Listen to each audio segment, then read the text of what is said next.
Prophecy update. A lot to talk about this week. I say this every week, it was another incredible week of events as we see the sweep of history apparently getting ready to go to the end of the age when a lot of these specific prophecies will be fulfilled. The stage is being set right now. Things are being put in place. It does appear that the Lord could return at any time. In Luke chapter 17, Jesus gave us some indicators as to patterns that we should look for near the time of his coming. And he said to the disciples, Luke 17, verse 22, and he said to the disciples, the days will come when you will long to see one of the days of the Son of Man, and you will not see it. They will say to you, look there, look here.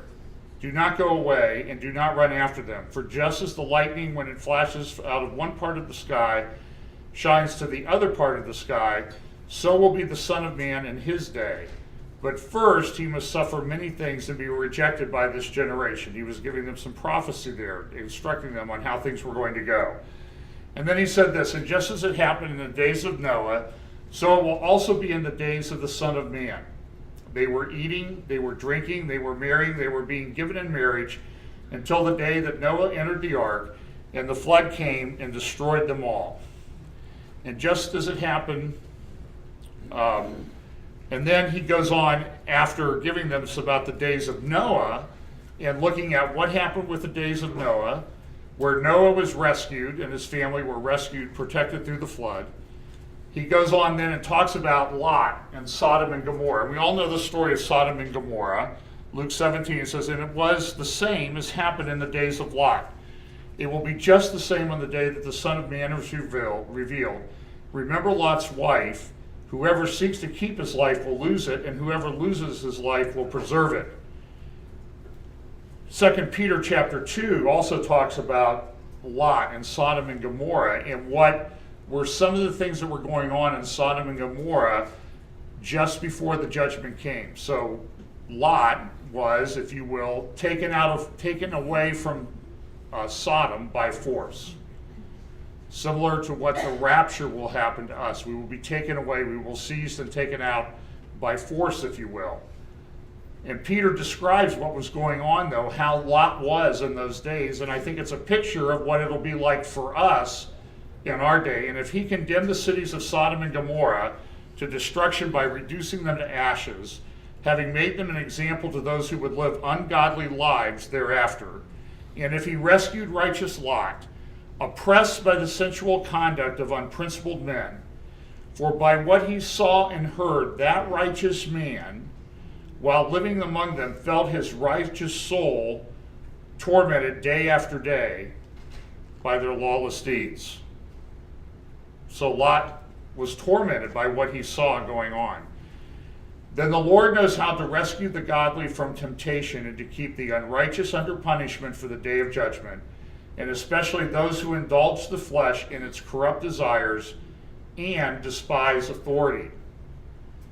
Exhibit A, to show that we live in the days of Lot.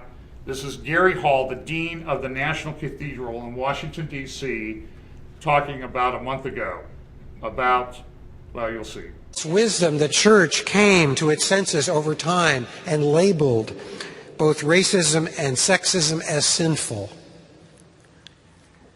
And now we find ourselves at this last barrier about human identity. You can call that barrier homophobia. You can call that barrier heterosexism. But we must now have the courage to take the final step and to call homophobia and heterosexism what they are. They are sin. Homophobia is a sin. Heterosexism is a sin. Shaming people for whom they love is a sin. Shaming people because their gender identity does not fit neatly into your sense of what it should be is a sin.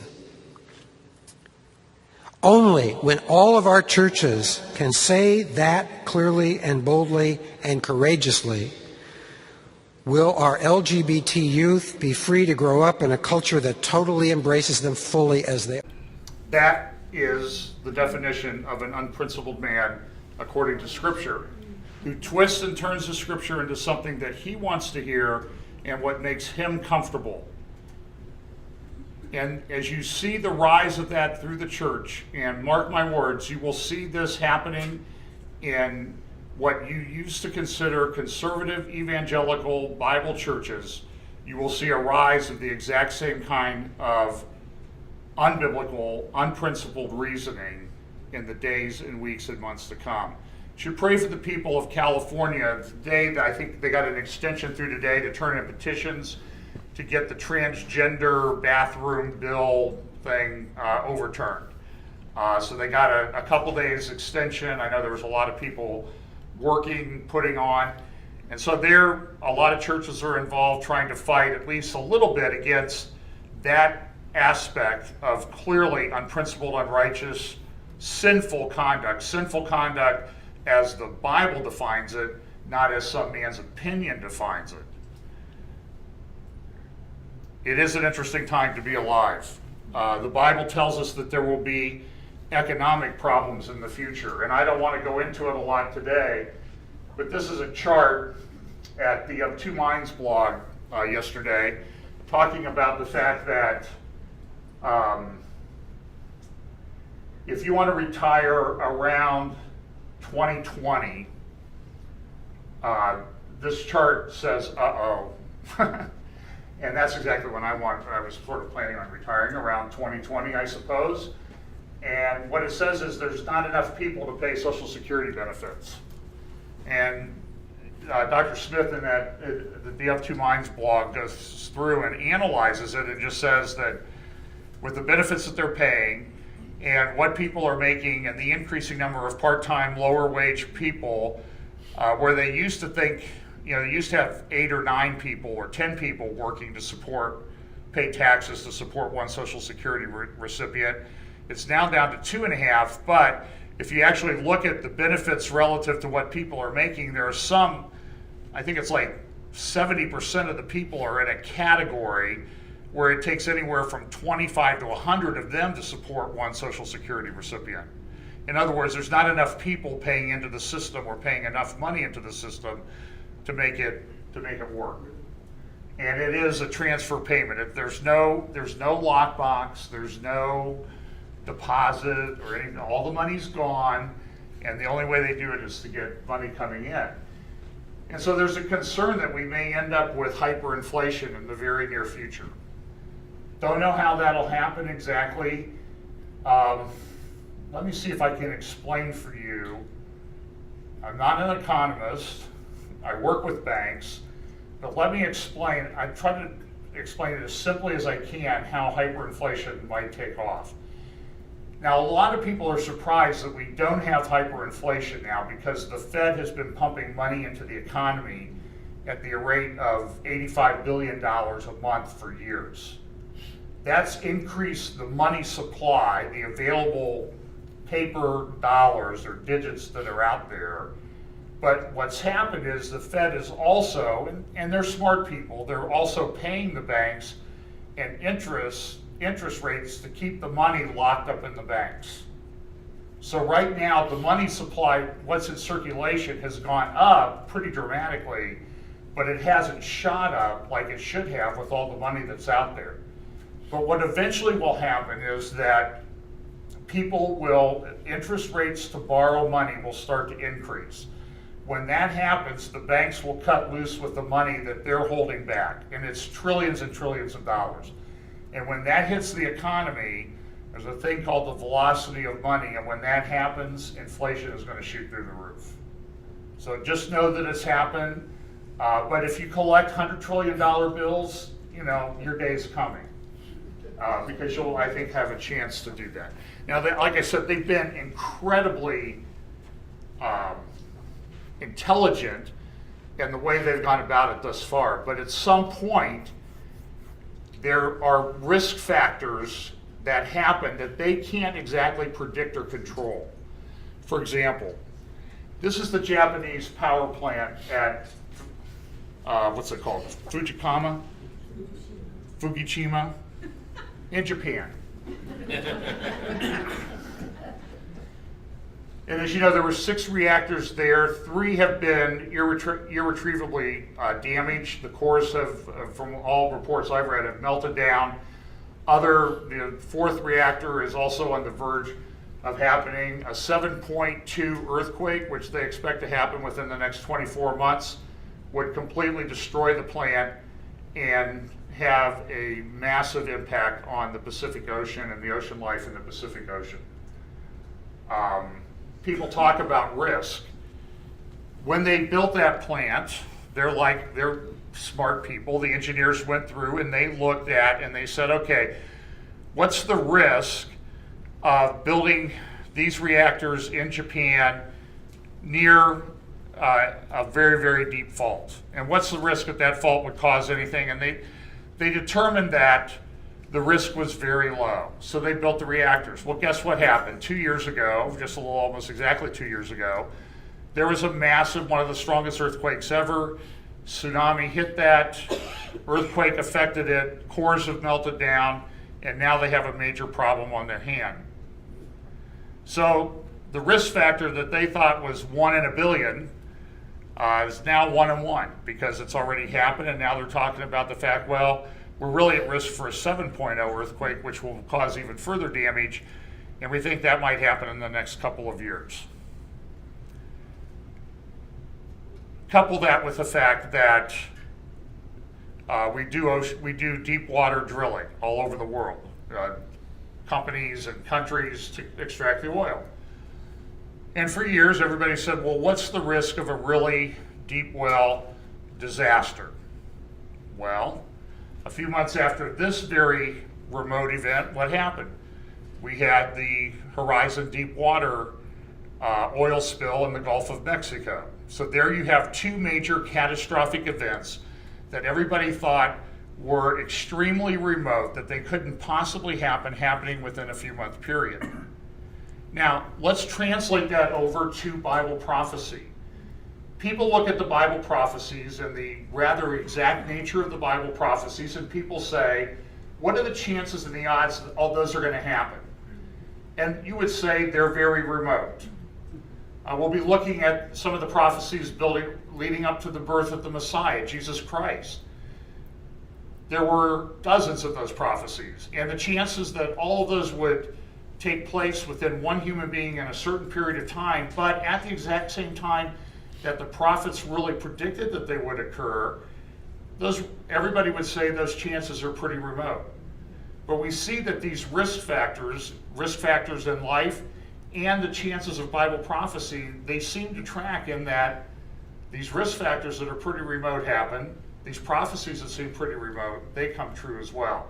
So you can see a parallel going on there.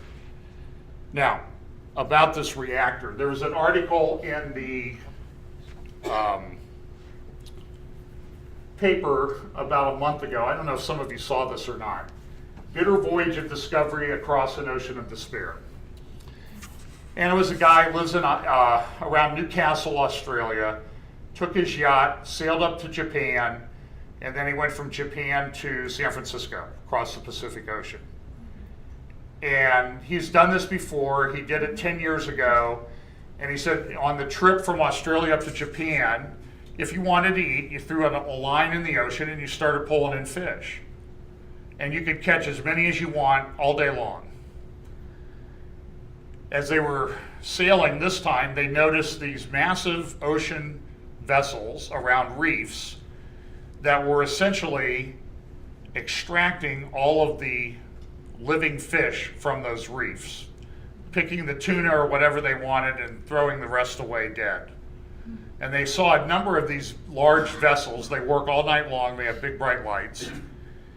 And he said in that 28 days from Australia to Japan, where we used to catch dozens of fish a day, we caught 2 fish when we fished. We then sailed across the Pacific, and it used to be very quiet and peaceful. He said, the problem on this trip was there was so much debris in the Pacific Ocean from the Japanese earthquake 2 years ago that it was hard to sleep down in the hold of the ship because debris was hitting the ship all night long and making noise. And there were times where they had to go for a day or two or longer where they couldn't turn their engine on because there was so much wire and twine and that type of thing that it would have damaged their engine floating in the ocean. And I've heard that there's a debris field that's floating around the Pacific that is the size of Texas. So here's a couple scientists. These are not wacko leftist guys talking about this. And this one I'll have to turn up a little bit, but talking about what they consider to be scary things. Fukushima is the most terrifying situation I can imagine. You ask, what can we do? First of all, you have got to get a government that is in total collusion with TEPCO, the energy company. They're lying through their teeth. 3 out of the 4 plants were destroyed in the earthquake and in the tsunami. The 4th one has been so badly damaged that the fear is if there's another earthquake of a 7 or above, that building will go, and then all hell breaks loose. And the probability of a 7 or above earthquake in the next 3 years is over 95%. Now what they've got in there is 1,300 rods of spent fuel that have to be kept in water all the time. And they have no way of getting it out. And as you know, they're pouring water in, and that water's leaking out. And now they've got this cockamamie scheme of trying to freeze the soil so it'll form a frozen wall. They don't know what to do. And the thing we need is to get an international group of experts to go in with complete freedom to do what they suggest. And right now, the Japanese government has too much pride to admit that. I have seen a paper which says that if, in fact, the 4th plant goes under an earthquake and those rods are exposed, it's bye-bye Japan, and everybody on the west coast of North America should evacuate. Now, if that isn't terrifying, I don't know what is. Again, I'm not saying that this is the fulfillment of this. What I'm saying is that things are set up. It is much more plausible now to believe the prophecy in Revelation chapter 8 that says this, and the 7 angels who had 7 trumpets prepared themselves to sound them.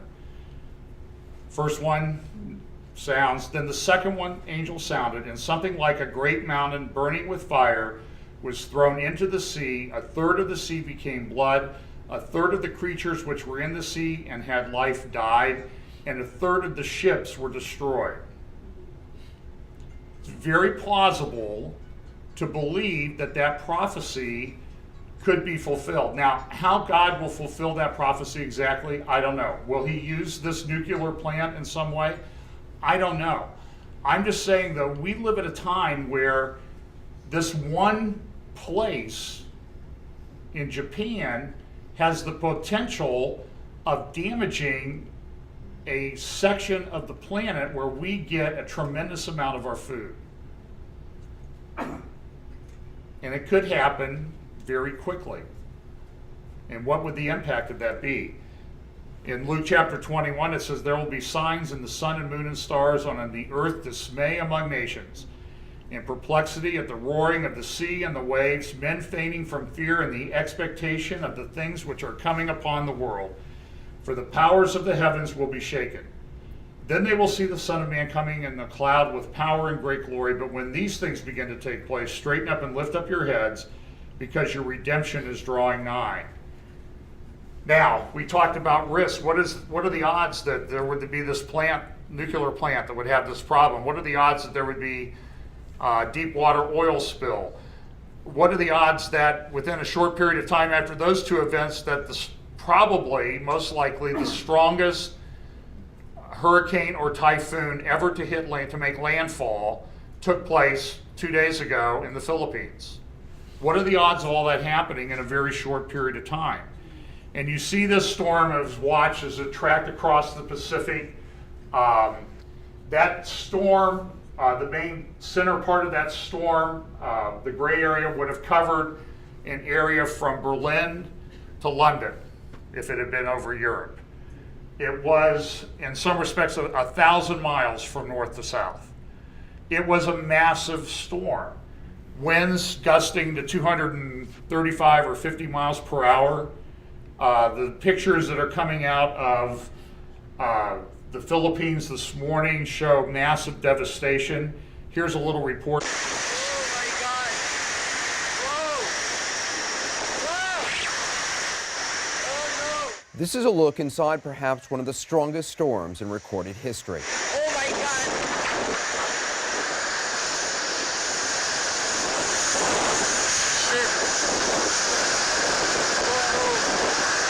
Super Typhoon Haiyan has made a direct hit on the island. The typhoon slammed into the Philippines at 4:30 a.m. Friday morning with winds of 195 miles per hour and gusts of 235 miles an hour. That's higher than the winds from Hurricane Sandy and Katrina combined.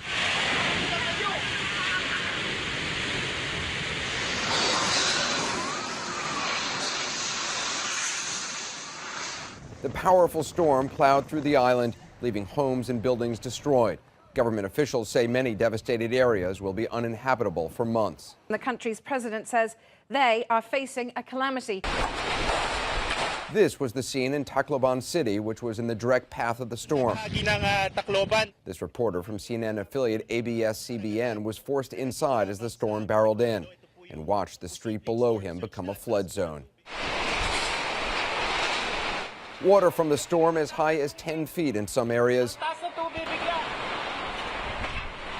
2 barges near the city of Bohol were left stranded. The huge waves prevented rescue crews from reaching them. Crew members abandoned ship by jumping into the churning water, trying to scramble back to land. As of now, one of the crew remains missing. The typhoon came with warning. 125,000 people were able to seek refuge in evacuation shelters. And in some places, the cleanup has already begun. But aid workers have not been able to reach some of the hardest hit areas, so the full picture of the devastation from this powerful storm is still unknown. And early reports were that there were 1,200 dead. Now this morning that report was revised to over 10,000 dead. There are places where they said they found, 1,000 bodies floating in one area. There are other towns where 200 are dead and well over 1,000 are missing just from one town. The storm surge was also said to be measured now. The latest thing I saw was 23 feet. Katrina was 27 feet just because of the shallow Gulf pushed a lot of water in. But the scenes of devastation, these massive boats washed ashore, estimate over 10,000 dead, and it's probably going to go up. You can see that's used to be an airport, or that plane used to be near an airport. Okay, so it's a crazy world, and I don't make this stuff up. I don't like talking about it, but it's the world we live in, and it's the world that we ought to use as motivation for us to know that Jesus could come very soon. All of the things that seem that could happen in Revelation that seem kind of wild and fanciful could happen. We've seen these massive storms over the last number of years, and that storm really didn't even hit heavily. It didn't hit Manila. It was south of Manila, and I don't think the outer reach of the storm reached it. But if it had hit a major population center, the death toll and everything would have been devastating. And then we go to the Middle East, and this is the area that the Bible focuses on, so we'll look at the Middle East now for the rest of our update today. Iraq, we spent a lot of time, we spent over $1 trillion in Iraq, and now Al-Qaeda and the fighting that's going on there between Sunni and Shia Muslims is tearing the country apart, and the violence and deaths are higher now than they were back in 2005. Syria. Syria is still, you don't even hear much about Syria in the news. You have to kind of dig around to find stuff. Syria is still in a major meltdown. There have been some gains by the government in Damascus, but the rebels have also taken over some of the suburbs of Damascus. The rebels are now believed to have shoulder-fired surface-to-air missiles, which could affect air travel within the Middle East. They're in the hands of al-Qaeda terrorists, it's believed. The chemical weapons are still there, and while Assad has tried to, or agreed to dismantle those chemical weapons, it's extremely difficult. In fact, it's impossible really to do so in the midst of a civil war. No one's going to go in there and take the time and detail that needs to be done when people are shooting and firing all around you and you may yourself get killed. It's just not going to happen. Turkish President Gül said that they're concerned that Syria is now becoming the next Afghanistan. And Afghanistan has been a big problem. I mean, it led to 9/11 here. The Saudis are reported to be spending millions fighting what they call two-front war in Syria. They don't want al-Qaeda to win. At least the Saudi royal family won't do. So they're pumping money in there by the millions, weapons and cash and that type of thing, to support the non-al-Qaeda rebels to help them overthrow the government of Assad. They don't like Assad because Assad is aligned with Iran. It's very difficult to follow these. So Assad is aligned with Iran. Assad is aligned with Hezbollah. And the Saudis don't like any of those people because of the terrorism within the kingdom. They want to protect their oil money. So they're funding the non-al-Qaeda rebels to defeat Assad, but they don't want to defeat Assad so badly that the al-Qaeda rebels take over. So they're actually fighting two-front war at the same time in a new kind of warfare that is not conventional warfare where there's these massive armies that gather. It's hand-to-hand, house-to-house, that type of thing. Very difficult to manage. Obama, he doesn't really know what to do. And yet, when Israel steps in to do something, here's a report of what Israel did a little over a week ago. Israel has launched new airstrikes into Syria. U.S. security officials say the attack came after nightfall in the Syrian port city of Latakia. The target was said to be Russian-made surface-to-air missiles. It is at least the third time this year that Israel has carried out airstrikes inside Syria. Now, the problem was that Israel didn't announce it.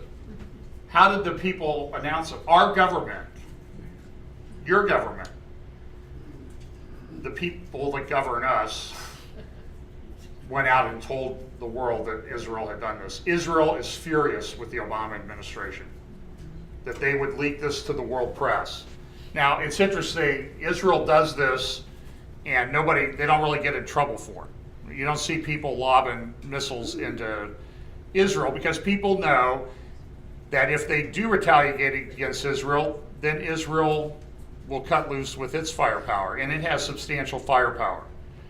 But the person behind, or the country behind a lot of what's going on there right now is Iran. Iran funds the Hezbollah terrorists in Lebanon. Iran funds the Assad regime in Syria. And by the way, Latakia is where the Assad family originates from. This Alawite Muslim sect is sort of based there along the coast of Syria, and that's where Israel attacked. Now, there is plenty of prophecy. We know about Ezekiel 38 and 39. There is a prophecy about a section of Iran called Elam.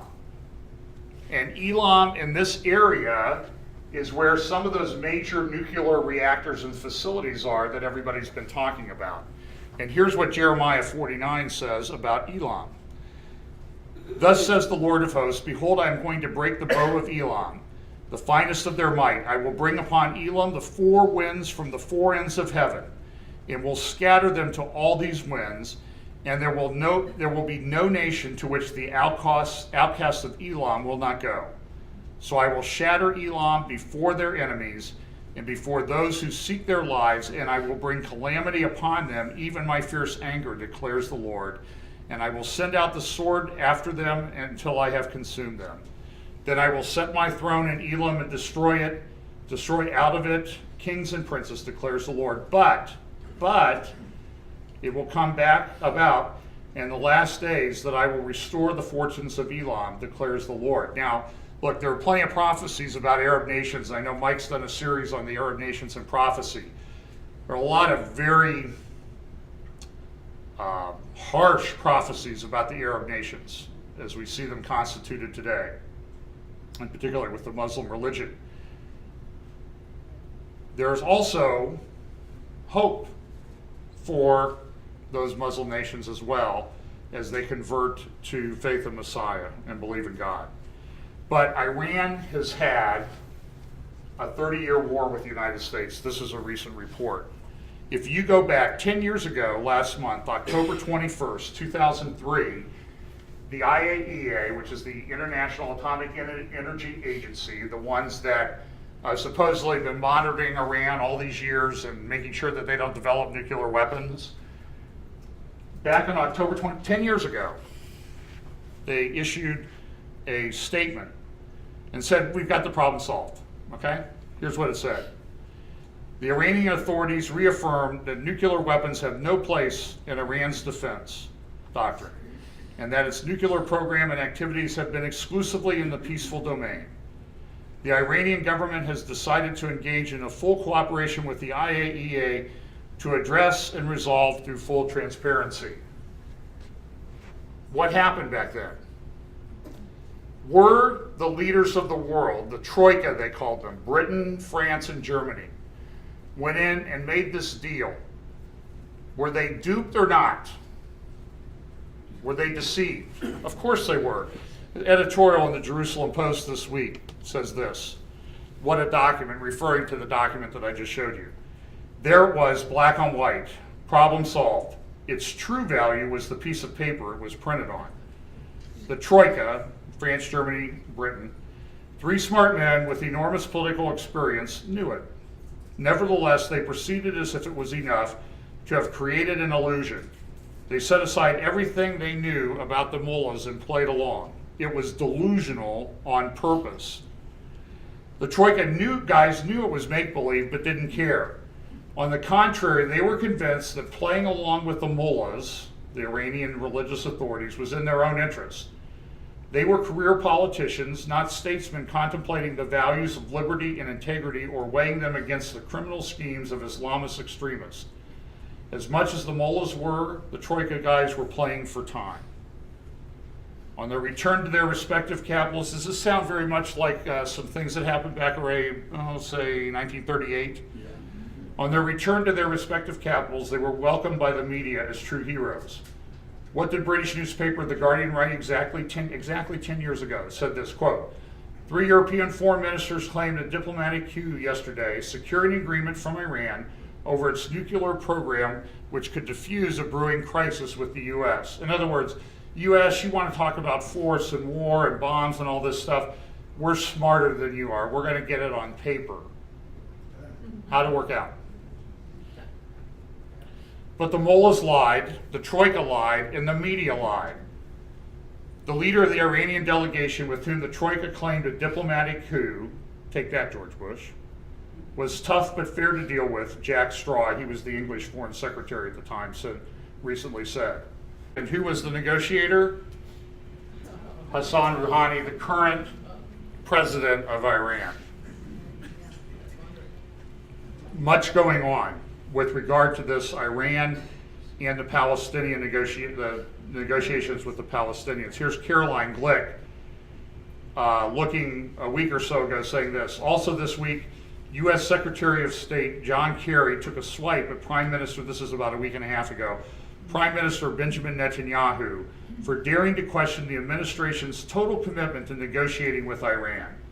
Kerry indignantly insisted, "We will not succumb to fear tactics against holding talks with Iran." Here's what he said.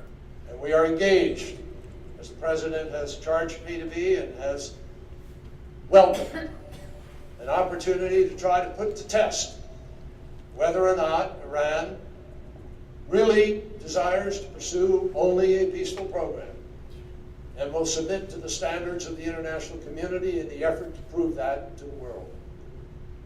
Some have suggested that somehow there's something wrong with even putting that to the test.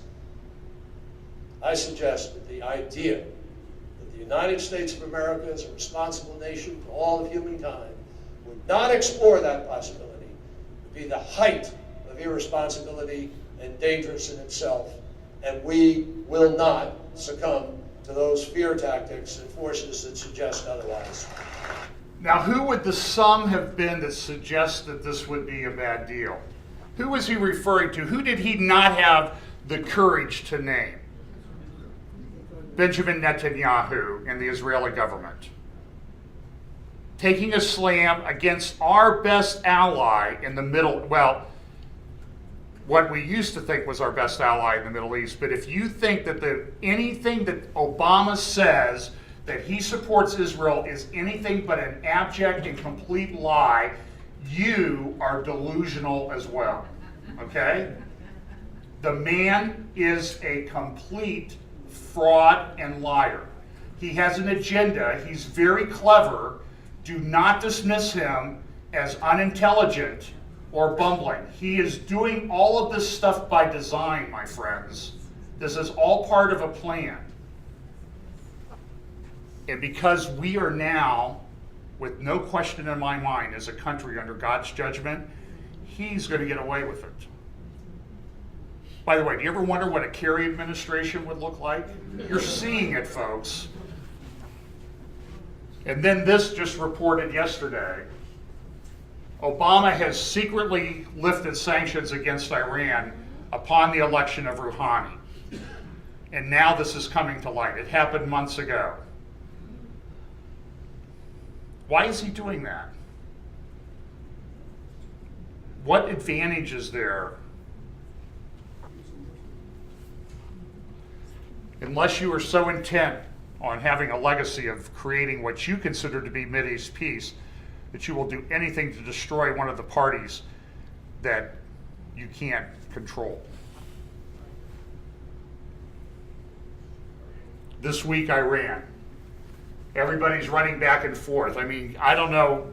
I used to fly a lot, but Kerry and Condoleezza Rice, these secretaries of states, if they were flying commercial, they would never be able to do this because they would be stuck in airports all the time, going through security, but they fly all over the place. Kerry was back and forth between Israel to Geneva, back to Israel, and then back to Geneva, I think. Everybody's hopeful. We're going to get this deal. We're going to get a deal done. Israel is livid with the deal. First of all, here's John Kerry's comments about the deal. John Kerry was in Geneva, Switzerland on Friday to participate in discussions over a deal to curb Iran's nuclear program. He stressed that there is still a long road ahead.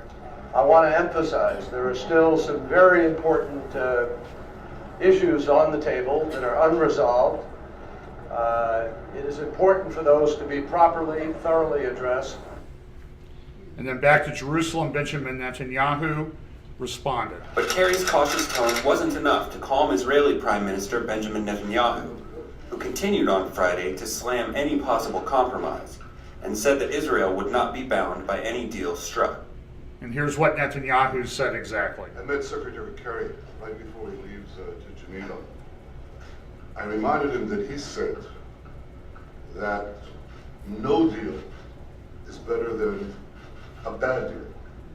And the deal that is being discussed in Geneva right now is a bad deal. It's a very bad deal. Iran is not required to take apart even one centrifuge. But the international community is relieving sanctions on Iran for the first time after many years. Iran gets everything that it wanted at this stage, and it pays nothing. And this is when Iran is under severe pressure. I urge Secretary Kerry not to rush to sign, to wait, to reconsider, to get a good deal. But this is a bad deal, a very, very bad deal. It's the deal of the century for Iran. It's a very dangerous and bad deal for peace and the international community. It's interesting, folks. You need to be aware, the Bible prophesies that there will be this conflict between Israel and Persia in the last days. And I truly believe that you're seeing it play out across the news reports that are coming out of the Middle East right now. Now, I'm convinced that Benjamin Netanyahu, when he made that statement, was not aware of the report that I just shared with you that Obama had secretly lifted most of the sanctions on Iran a few months ago. That was the remark he made in a room in Jerusalem on Friday. After he made that prepared statement, then the cameras kept rolling, and I don't know if somebody told him or what, but this is how Netanyahu talked then. I understand the Iranians are walking around very satisfied in Geneva, as well they should be, because they got everything and paid nothing, everything they wanted. They wanted relief of sanctions after years of a grueling sanctions regime. They got that. They're paying nothing because they're not reducing in any way their nuclear enrichment capability. So Iran got the deal of the century, and the international community got a bad deal. This is a very bad deal. And Israel utterly rejects it, and what I'm saying is shared by many, many in the regions, whether or not they express it publicly. Israel is not obliged by this agreement, and Israel will do everything it needs to do to defend itself and to defend the security of its people. That is true also of our negotiations with the Palestinians. I will never compromise on Israel's security and our vital interests, not in the face of any international pressure. I think the pressure has to be put where it belongs, that is on the Palestinians who refuse to budge. But I think in any case, no amount of pressure will make me or the government of Israel compromise on the basic security and national interests of the state of Israel. And the people of Israel know this, and they support it, as they should. Now, keep in context, remember, I played for you parts of a documentary a few weeks ago about the life of Yoni Netanyahu, who gave his life to rescue Jewish hostages in Entebbe in Africa, in Uganda, at the Entebbe airport in July 4th, 1976. Yoni Netanyahu, in my estimation, given the type of person that he was not a perfect guy, like all the rest of us, but he certainly seemed to be on track, given the historical perspective that family has, the Netanyahu family has. Yoni and Benjamin Netanyahu's father was a historian of the first rank, used to teach at the University of Pennsylvania in Philadelphia, and they understood the history of the Jewish people. They understood the history of the world. And it's my understanding that Benjamin Netanyahu is now involved in weekly Bible studies.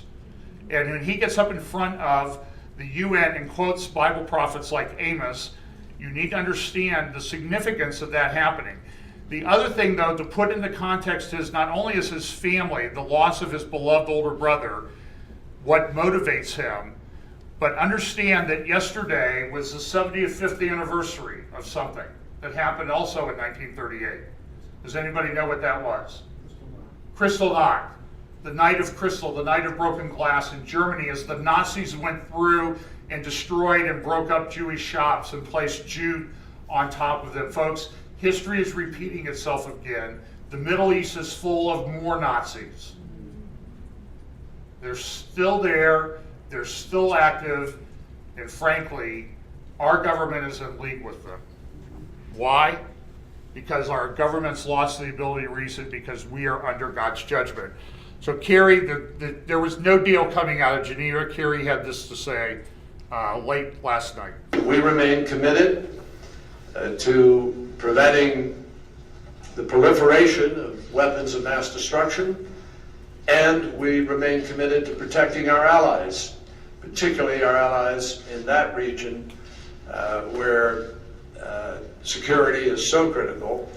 We also are committed to protecting our interests and the world from the consequences of the spread of these weapons.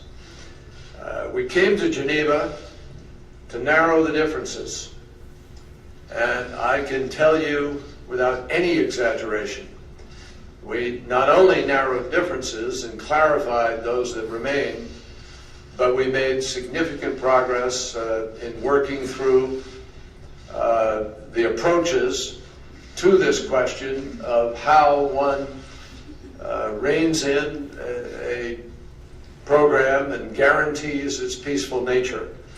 There's no question in my mind that we are closer now as we leave Geneva than we were when we came, and that with good work and good faith over the course of the next weeks, we can in fact secure our goal.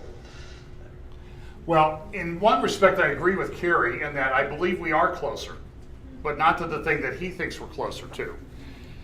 In the midst of all this shuttling back and forth to Geneva, he was in Jerusalem and met with Netanyahu. Here's a picture of the meeting. You can see the love there. You know, I'm always tempted, you know, those bubbles that you put up like in cartoons, like, you know, Kerry's over here going, I served in Vietnam. And Netanyahu's over here going, no, you didn't. I could take you out. Now, I think that's what was going on, but I mean, it was a very tense meeting. And this coming out that the U.S. is going to propose Israel-Palestinian peace plan in January if talks were being stalled. The headline is wrong. It should have said U.S. to impose Israel-Palestine peace plan in January. That's what the Obama administration wanted to do. And then Kerry made this ridiculous comment warning of a third intifada if the peace process breaks down. Now look, I've talked about this, that I believe that there will be some kind of forced peace agreement. Friends of mine that are professional Bible prophecy teachers think I'm crazy. Israel will never enter and there will never be peace. I said, I didn't say it would work. I said there would be an agreement where they said it was peace, but we know that it's not peace. We know there's no peace until the Messiah gets here and sets up the millennial kingdom. But I'm convinced from my reading of Ezekiel 35 through 37 that that's exactly what's going to occur. In fact, I think the language in there talks about what sounds to me like another intifada. That's where the Palestinians engage in terrorist activities. Now, you need to know, within the last 2 weeks, they've released yet another group, 26 or 29 Palestinian prisoners in prison for murder and terrorist acts, have been released into Gaza, and I'm sure some of them have already made their way to the West Bank. These are terrorists, folks. And then, in light of those people being out there, for John Kerry to go in and say, oh, if you don't agree to this, Benjamin Netanyahu, there's going to be another third intifada. This is what the idiots do that believe in Christian Palestinianism, that believe that Jesus was the first Palestinian. This is the kind of nonsense that they say. And in light of this, Hamas has said, yeah, you stop the peace talks, get ready for an intifada. They're talking about it. Here's Kerry, he gave a joint interview to, what's his name, Ari from Jerusalem News, and a Palestinian reporter. And here's what Kerry said. The alternative to getting back to the talks is the potential of chaos. I mean, does Israel want a third intifada? I know there's cynicism. I know so many people don't believe anything I just said. I know there are people from both sides. Well, from both sides. And I know there are people who've grown used to this, and particularly in Israel. Israel says, oh, we feel safe today. We have the wall. We're not in a day-to-day conflict. We're doing pretty well economically. Well, I've got news for you. Today's status quo will not be tomorrow's or next year's. Because if we don't resolve this issue, the Arab world, the Palestinians, neighbors, others, are going to begin again to push in a different way. Well, of course, since we're such a good ally of Israel, and the Obama administration touts itself all over our media that they are, I would expect that Israel would receive support from the United States, right? And our Secretary of State. Here's John Kerry in Jerusalem before that interview. The position of the United States of America on the settlements is that we consider now, and have always considered, the settlements to be illegitimate. And I want to make it extremely clear that at no time did the Palestinians in any way agree, as a matter of going back to the talks, that they somehow condone or accept the settlements. Okay, they don't accept the settlements in the West Bank, which is the biblical heartland of Israel, Judea and Samaria.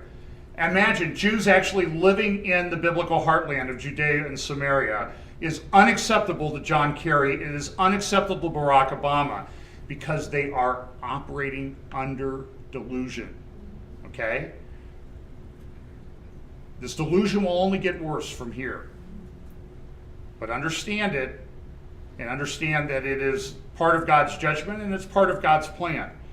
Now, in light of that, so we have the anniversary of Kristallnacht, we have the Iranian deal, we have all this, we have the settlements are illegitimate, public pronouncement in Jerusalem. Here's Benjamin Netanyahu's response at his meeting with Kerry.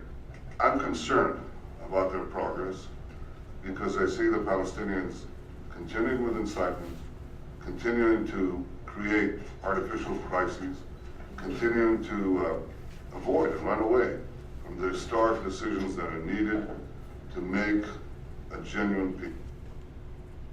And so then what happened? So now we're seeing that violent terror attacks are breaking out across Israel following Kerry's hinting at a possible intifada. The Palestinians and all the new terrorists that have been released back into the population have viewed that as an invitation to do exactly that. And cars are being firebombed in the west, in the Judea and Samaria, and that type of thing. Now I'm going to claim credit for this next slide. This is, I didn't take the picture, but the rest of it is John Howard, okay? I did the bubble thing, you know, the little cartoon thing. So this is my imagination of Obama talking to Netanyahu to reassure him that Israel has the support of the United States. Prime Minister Netanyahu, if you like your country, if you think it's God's covenant land, you can keep it your country, period. I promise. Now, do you believe that could you hear Obama maybe saying something just like that? Has he said anything similar to that that might be on the record, like maybe 30 or 40 times? That he's now denying that we didn't understand what he meant. So here's a thing about the prisoner release and the violent attacks that are coming around Israel. Here's a picture of a car in Judea that was firebombed yesterday. Part of the problem here is this shaping of young Palestinians comes through the textbooks, which contains lies about Israel, what Israel wants to do. It's just, they're all based on lies. By the way, so you know that this didn't come from some crazy off-the-wall publication. That's from the front page of the New York Times last week. And the mountains of Israel. We know that there are these people. It was this area of Israel that Abraham, from Shechem down to Hebron, where he spent his time when he was in Israel, after he was called by God from Ur to come to the land that God had promised to him. And we know that there's a lot of prophecies about Edom in Israel. There's the bloodlines, you know, of course, Esau was Edom. There was one of Esau's wives was Mahaleth, who was a daughter of Ishmael, who was prophesied would always be against his brother.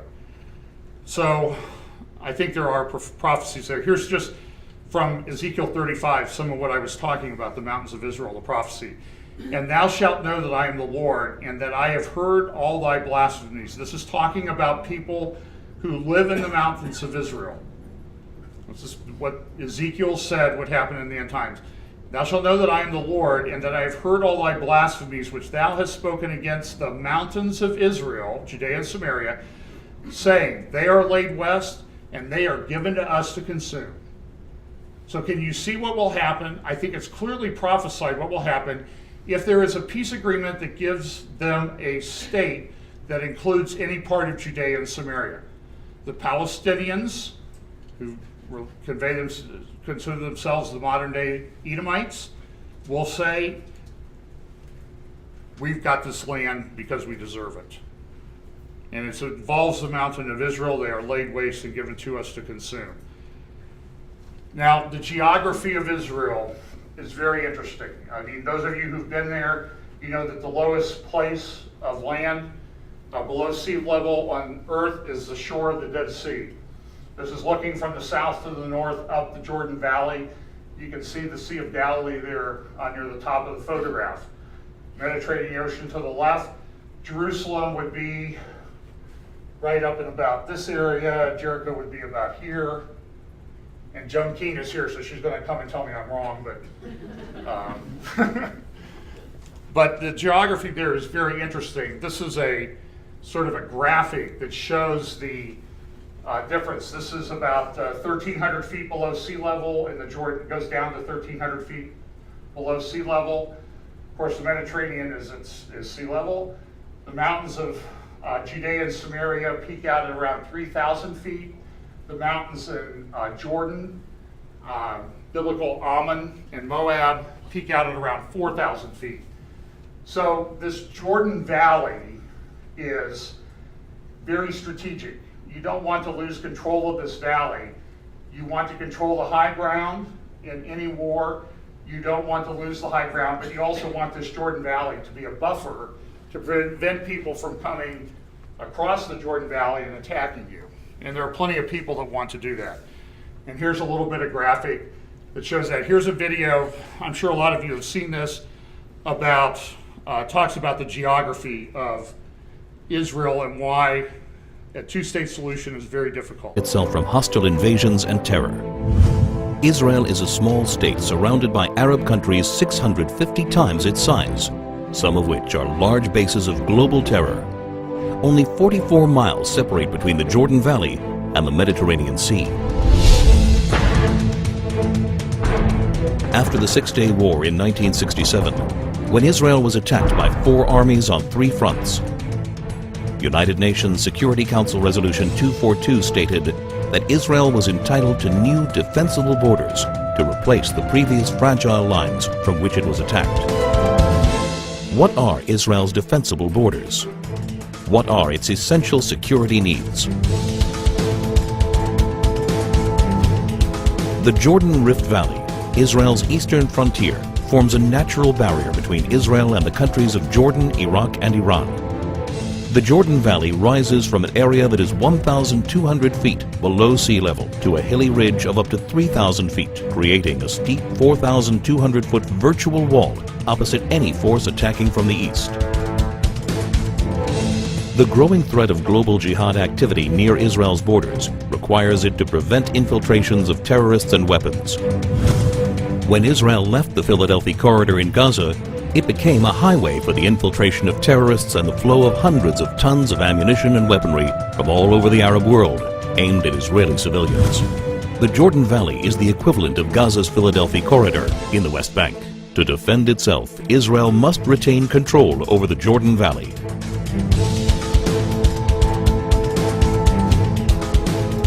This is Israel's mountain ridge, rising up to 3,000 feet. It dominates Israel's major coastal cities, where more than 70% of its population, 80% of its industry, and all of its airfields and seaports are located. Missiles launched from the Judean hills pose an immediate threat to Jerusalem, Israel's capital. Israel's only international airport, Ben Gurion, would be in the range of even primitive rockets, while all planes taking off and landing would be threatened by shoulder-launched anti-aircraft missiles. More advanced weaponry would be able to hit virtually any point in Israel. If Israel were forced back to the 1949 armistice lines, the Green Line, the country's width would be reduced to a narrow 9-mile waistline that would be impossible to defend. That's why any future arrangement must include Israeli control over key areas of the mountain ridge and a demilitarized Palestinian state.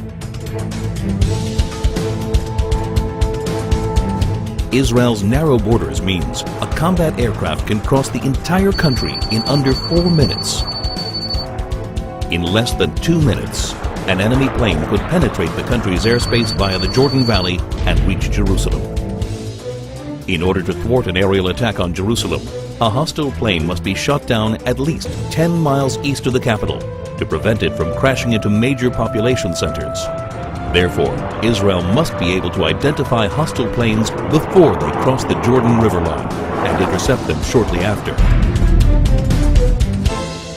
To defend itself, Israel must control the airspace over the West Bank. Israel's transportation arteries, and in particular the Trans-Israel Highway, enable travel and connection between Israel's regions. They also assure the mobility of the Israel Defense Forces in case of attack. Protection of these vital arteries is essential in order to ensure that 1. Civilians aren't victims of terrorist gunfire. 2.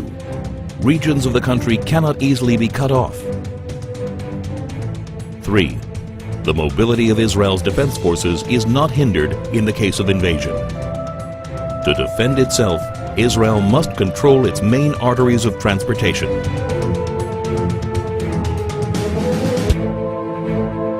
There is enormous uncertainty about future trends in the Middle East.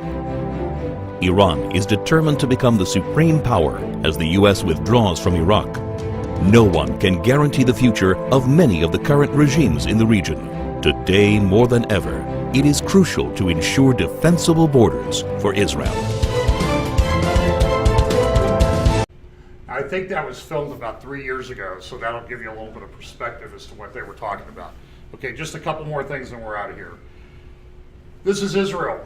By the way, there's a new movie out called Jerusalem the Movie, a big 3D IMAX thing that's playing around the country.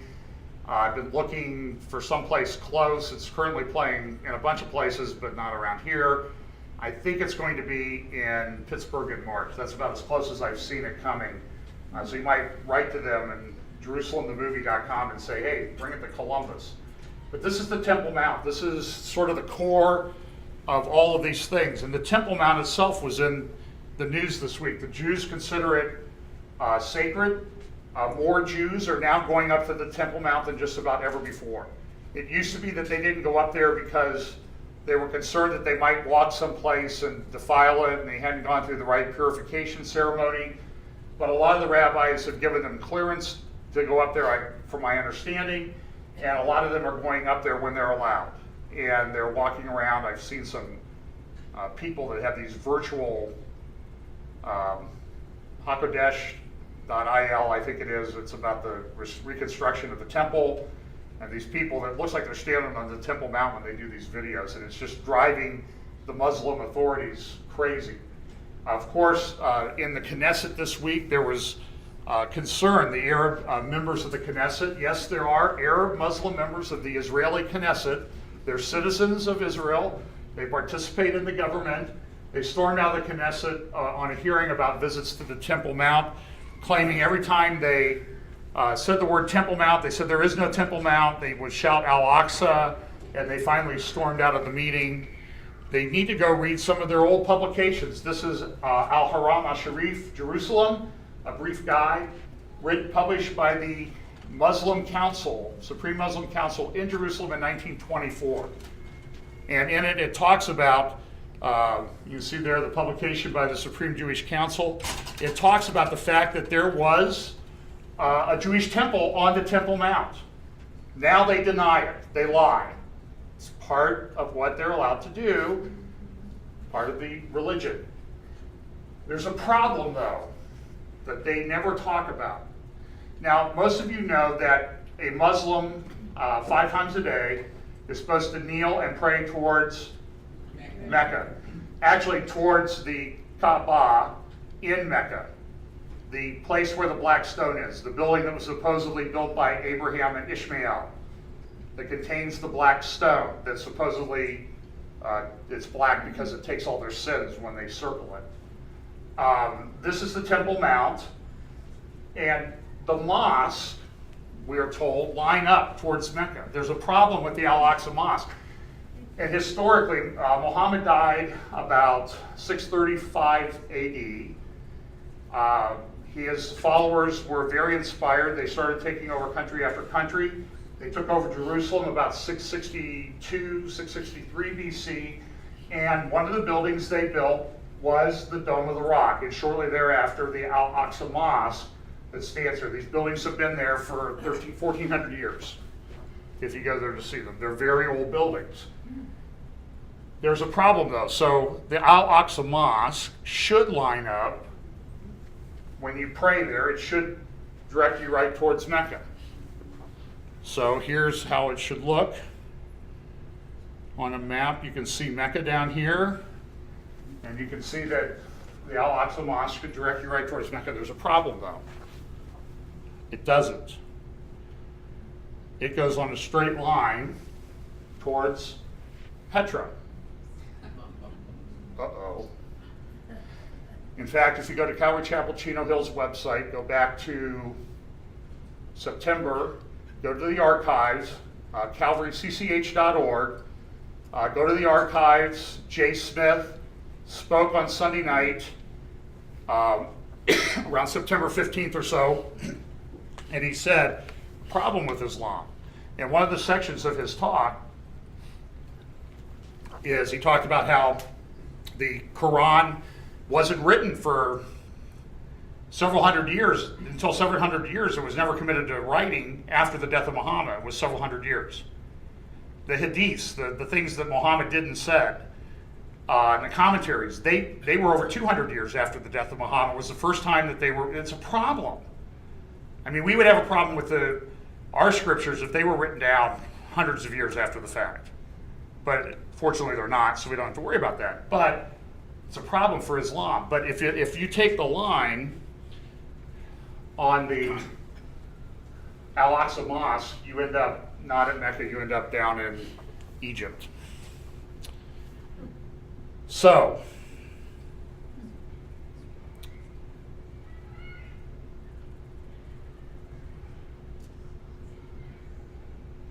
okay, historical thing. Give me 3 minutes and we'll get out of here. In 1936, a letter was written about getting rid of the Palestinian mandate. That was the mandate of the UN, the League of Nations, that gave land to Israel. A man in Syria lived in the city of Latakia, an Alawite Muslim, wrote a letter saying, well, this is what he said in the letter. The spirit of fanaticism and narrow-mindedness, whose roots are deep in the heart of the Arab Muslims towards all that. Now, he understood as an Alawite Muslim that he was a minority sect, and most Muslims wanted him dead. So writing from Syria, from the Alawite region of Syria, Latakia, the spirit of fanaticism, he's criticizing other Muslims. The spirit of fanaticism and narrow-mindedness, whose roots are deep in the heart of the Arab Muslims towards all those who are not Muslims, is the spirit that continually feeds the Islamic religion, and therefore there is no hope that the situation will change.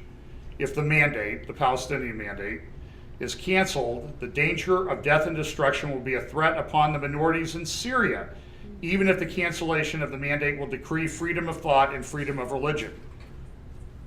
Why, even today we see how the Muslim residents of Damascus force the Jews who live under their auspices to sign a document in which they are forbidden to send food to their Jewish brothers who are suffering from the disaster in Palestine in the days of the Great Arab Rebellion, the situation of the Jews in Palestine being the strongest and most concrete proof of the importance of the religious problem among the Muslim Arabs toward anyone who does not belong to Islam.